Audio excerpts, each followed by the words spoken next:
Hello one and all, I hope you're doing well on this lovely day. Today I'm going to be talking about the current meta strategy for GvG, this being the most commonly utilised and most effective strategy in the game at the moment. This is the tactic you'll see used by the majority of the top level guilds. It's very effective. It can allow weaker guilds to beat stronger ones given the right circumstances, especially if the other guild isn't utilising this strategy. But first, let's summarise GvG itself.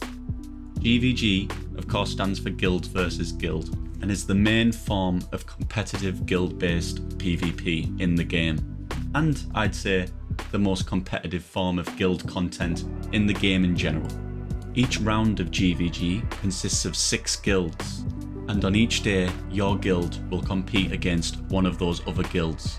The battle itself consists of 3 towers on each side, top, mid and bottom. Each tower can have a minimum of 4 players and a maximum of 15, and the guild can choose which players go into which tower. You can have an even spread, or you can have more people in one tower than in others. That's down to the discretion of the guild. Each player in a tower will give a plus 20% bonus to attack, defense and HP to every guild member in that tower.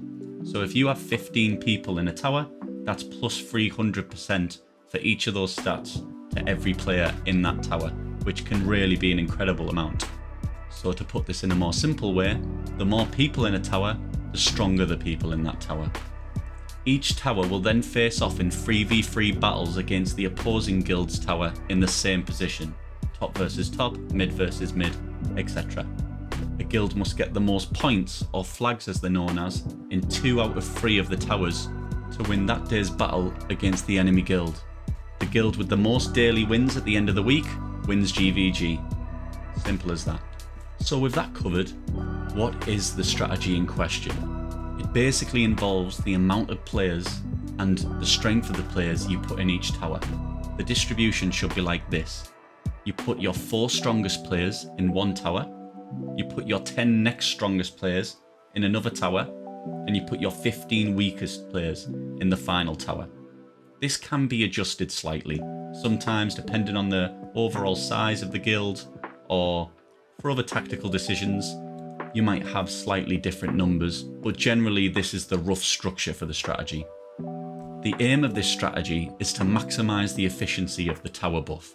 So to go through each tower one by one, the 4-man tower has next to no buff because there's only 4 people in there, only plus 80%. However, if the players are strong enough, this doesn't matter. They don't need the stats. They can solo even 15-man towers just by being an incredibly strong account with incredibly strong units.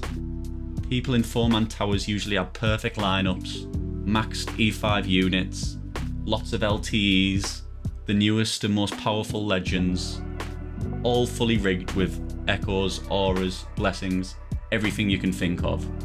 In that situation, even with only 4 people in the tower and not much in the way of stat buffs, it doesn't matter. Other people aren't going to be able to touch them, even with plus 300% stats from a 15-man tower. After your 4-man tower, you have a 10-man tower. This is the middle ground between the 15 and the 4. These players are 1 tier below those in the 4-man tower, but the plus 200% to attack, defense and HP makes a huge difference, and those already strong accounts become really meaty and difficult to beat. Finally, you have the weak tower, or the Tower of Many as I prefer to call it. Nothing to do with the fact that that's the tower I'm generally in, I promise. The idea is that by taking the lower end of your guild and putting them all into a single tower, the massive stat bonus they get, plus 300% to each stat, is going to help offset the power difference between the opposing enemy towers. And even if you have members that aren't as strong as the 4-man or the 10-man, that buff can really help you fight other opposing guilds' 4-man and 10-man towers. I think a side note for 15-man towers as well is that if you're against a 15-man tower, that means you have to do 45 fights in a day. And if you're taking GvG seriously, you'll be doing that manually rather than skipping. That is a lot of time in a day to be doing manual, high pressure PvP. And I think there can be a psychological element to facing a 15-man tower that sometimes goes underlooked.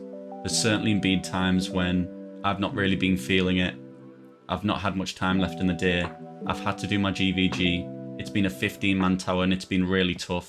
And I've tilted on occasion and lost some flags that I shouldn't have as a result. So why exactly is all of this so effective?